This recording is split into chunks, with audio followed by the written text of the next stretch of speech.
Hi guys, welcome back to the channel. FPL Consult here, and today we're gonna do the Game Week 1 complete draft building guide. Right, so everything you need to know to build your Game Week 1 drafts all gonna be here. If you do enjoy this video, please help me out and give it a like. Subscribe if you're new around here, and let's get on with the content.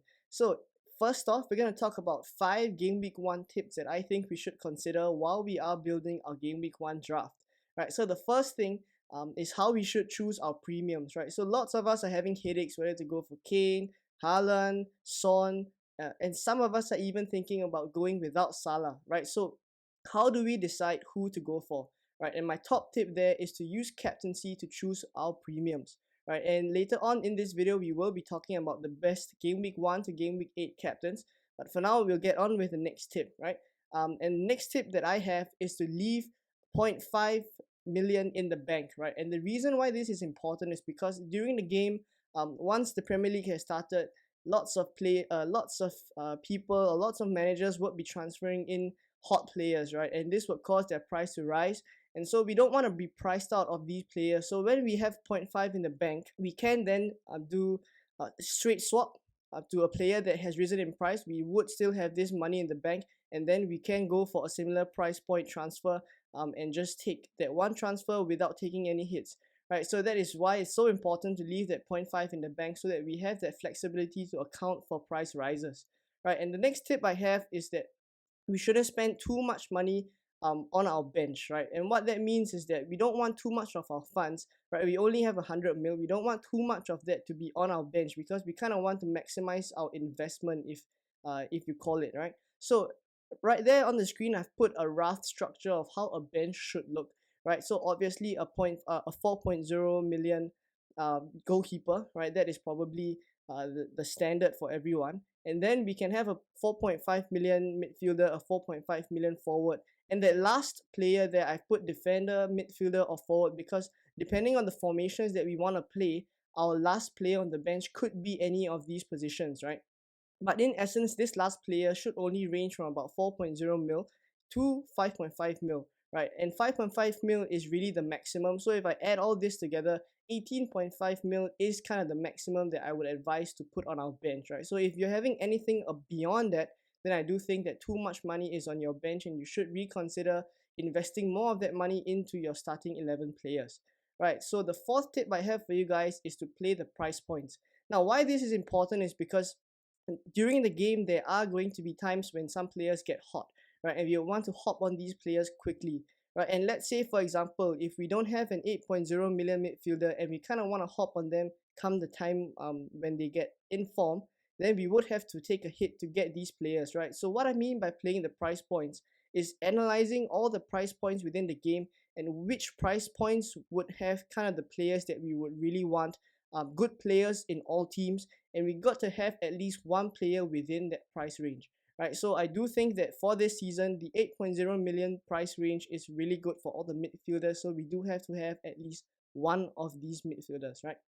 And lastly, a lot of us are analyzing many fixtures and looking at rotations, etc. But I do think that we should only just focus on the first 6 game weeks so that we can kind of streamline our thought process and not think too far ahead, because we do have to use our first wildcard pretty early on due to the extra wildcard coming because of the World Cup, right? So we can just focus on the first 6 game week first and then take things as it comes, because that kind of helps us to streamline our decision making process and make it a little bit easier for us to form our draft, right? And get focused on the first few fixtures, right? So these are our top 5 game week 1 tips, and now we're going to take a look at the building of the draft, right? How are we going to build our draft based on these tips?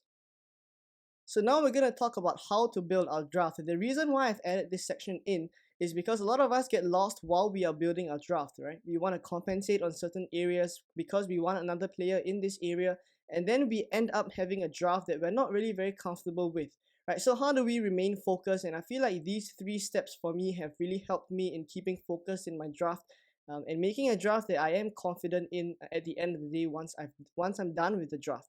Right, so the first step is to add in our locked in players, and this is something that we do have to decide for ourselves who we think are essential. Right, so Salah and Trent are probably the essentials for most of us. right? And then for others, maybe James and Cancelo can be essential for us as well, right? So once we've added in these locked in players, then we go all the way to the bottom and we add the cheap enablers, right? So this would be your 4.0 million goalkeeper, maybe an Andreas Pereira in midfield, 4.5 million, and also a Neco Williams in defense at 4.0 mil. Right, so with the remaining budget, we can then add in our preferred players and kind of build the strongest squad we can from there. Right, so these can include players like James, Cancelo, and especially that 8.0 midfielder that I was talking about in the previous section, right?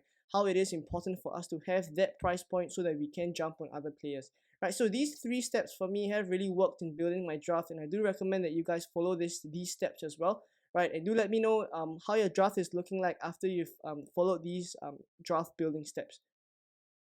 So now we're going to take a look at the game week 1 to game week 8 best captains, and the reason why we're going to do this, as mentioned just now, is because this helps us to decide which premiums to go for, right? If we're going to spend so much money on these players, we do want to at least consider them as captaincy options in game weeks where they have good fixtures, right? So if you take a look, I have Salah, Haaland, Kane and Son on the screen right now, right? And the fixtures in green are the ones where we would consider these players as good captaincy options for those game weeks, and obviously the fixtures in grey then would be game weeks where there are tougher fixtures for them and probably better captain options in other premiums, right? So if you take a look, Salah obviously probably one of the better options for game week 1 captaincy, right, along with Kane and Son. Right, and then if you take a look further down the list, something to note as well is that in game week 3, Salah has Manchester United away, Haaland has Newcastle away. Both of these teams would then have tougher fixtures, right? And that's where Kane and Son come in, where they have Wolves at home, right? And further down the list as well in game week 6, right, where Liverpool have Everton away and also Manchester City have Aston Villa away. Both are kind of tougher fixtures, but Kane and Son have Fulham at home. Right, so I'm not gonna say that Kane and Son are essential, but if you're taking a look at the premiums from a captaincy option, right? Because as mentioned, we are going to invest so much, at least we need to consider them as captain options. Then Kane and Son do present good value as captain picks come these game weeks when Salah and Haaland do have tougher fixtures as well. Right, so one alternative we can consider is going for all three as well. Right, Salah, Haaland, and maybe Son or Kane. But that would obviously compromise on other areas of the team, right? So then in other cases, some of us can also go for just Salah and Haaland alone, right? And forgo Kane and Son and just take a chance on the tougher fixtures that Liverpool and Manchester City have. Obviously, they are good teams, so they still would perform in tougher fixtures, right? But what we do have to consider is that Kane and Son do have decent fixtures when Liverpool and Manchester City don't, right? So on the whole, right now, as it stands, it is looking like for me, I would consider trying to fit at least one Spurs asset in my team, right? But they are expensive and I probably would have to compromise. But in my updated draft, I will actually probably have one Spurs player, right? So hopefully this section is helpful for you guys to kind of decide which premium to go for, right? So using captaincy is a good way for us to kind of streamline who we want, right? And who is kind of essential in the premium category. Right guys, so for the last part of this video, I do want to make a small little channel announcement, and that's channel memberships are now live. Right, so we do have two tiers available for the fan tier and the pro tier. I'm not going to push it too much, but I do want to mention some benefits that you would get if you are in either of these tiers. Right, so for the fan tier, you do get your loyalty badges next to your name, get custom emojis for your live streams, and also to use in the comments as well. And you get member only content polls, right, where you can kind of decide what kind of content you want to see on this channel, right? So priority replies to comments in the live streams and also in the comment sections of videos, right? And lastly, member shout outs in the videos when I will be posting to thank you guys for being members, right? So that's for the fan tier. And for those of you guys who are considering the pro tier, you get all the fan tier perks and more. Right, so you get access to the private FPL Consult Telegram group chat that there's lots going on in there.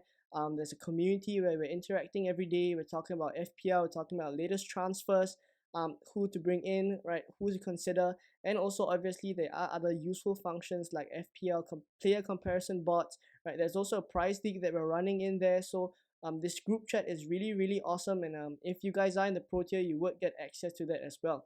Right, so you also get personalized team feedback from me, right? So every game week, if you do have questions, I would answer them in the chat as well.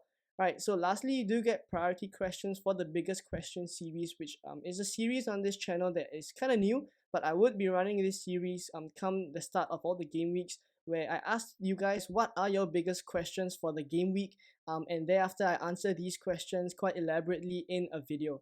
Right, so of course, memberships are totally optional for you guys. If you are just a subscriber, just an existing subscriber, nothing would change for you. You still get to watch all the videos, etc. But obviously, if you are a channel member, you do get these perks as well. So do consider being a member if this interests you, and get involved in the community as well. Alright, so that's it for this video, guys. I hope you enjoyed the content on this video. And thank you so much for supporting the channel, and I will see you guys in another video very soon. Bye bye.